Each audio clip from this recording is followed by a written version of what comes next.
China's revolutionary $730 million island highway built in Jamaica. Are you ready to learn about China's latest feat in infrastructure development? Have you heard about the revolutionary $730 million island highway that China built in Jamaica? How did China pull off such an incredible project? And what are the potential benefits and drawbacks for Jamaica and China? China's $730 million island highway built in Jamaica is revolutionizing the country's transportation infrastructure. From its impressive scale to the cutting-edge technology used in its construction, this project is setting a new standard for infrastructure development in Jamaica and beyond. Join us as we explore the details of this ambitious undertaking and the potential impact it could have on the region. Watch this video to learn more about this groundbreaking project and how it could pave the way for future advancements in transportation and infrastructure. In Jamaica, a rural district of Mount Carey struggles to fix the road that has become dangerous, while just 100 kilometers away, a new highway, the North-South Highway, sits relatively empty. The construction of the North-South Highway began in 2016. It's one of the first major infrastructure projects in Jamaica financed and built by a Chinese state-owned company, and has left Jamaica with a debt of $730 million to China. Moreover, the $32 toll for a 66-kilometer one-way trip, collected by the Chinese developer, has made it unaffordable for most Jamaicans. The North-South Highway is an example of a larger question concerning China's increasing investment and interest in the Caribbean. Who really benefits?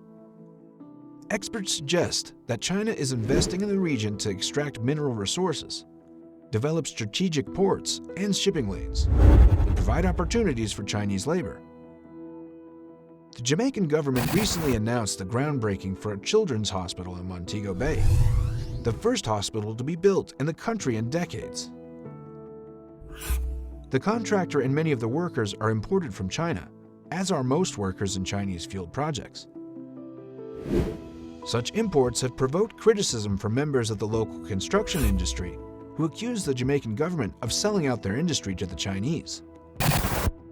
Richard Bernal, Jamaica's former ambassador to the US, points out that the Chinese loans are good for Jamaica as the terms are generous, and the Chinese are competitive in carrying out construction projects worldwide.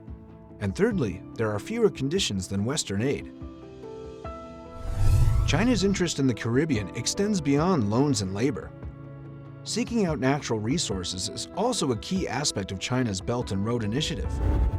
Bauxite mining is the second largest industry in Jamaica, and the Alpart Mine and Refinery, one of Jamaica's largest, was purchased in 2016 by Chinese state-owned mining giant Jiuquan Iron and Steel Company. The Jamaican government views Chinese investment as an opportunity for development, while some question its impact on the local industry and workers, leaving the larger question of whether China's expanding influence in the region benefits the countries themselves or just China. China's expanding influence has become a topic of concern for many countries around the world. In particular, Canada and other nations are contending with China's growing power in various ways. The BRI is a massive plan to invest hundreds of billions of dollars in infrastructure projects across much of the world, including the Caribbean, with the aim of increasing the flow of goods, money, and people. In Jamaica, the completed North-South Highway was one of the first major infrastructure projects financed and built by a Chinese state-owned company, while Chinese President Xi Jinping calls such projects win-win situations that deepen cooperation between the two countries and provide opportunities for development. The highway's $32 toll for a one-way trip means that it isn't affordable for most Jamaicans. Critics argue that projects like this raise larger questions about China's growing interest and investment in the Caribbean, and who benefits from such investments.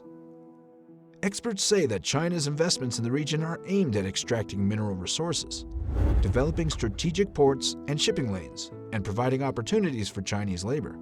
The latter has prompted criticism from members of the local construction industry who accuse the Jamaican government of selling out their industry to the Chinese. In conclusion, China's expanding influence around the world and its investment in infrastructure, projects, labor, and natural resources is a growing concern for countries like Canada and Jamaica. While some see the benefits of Chinese loans and labor, others argue that they come at the expense of local industries and job opportunities. As China continues to invest in the region, it remains to be seen who will ultimately benefit and who will be left behind. See you in the next video.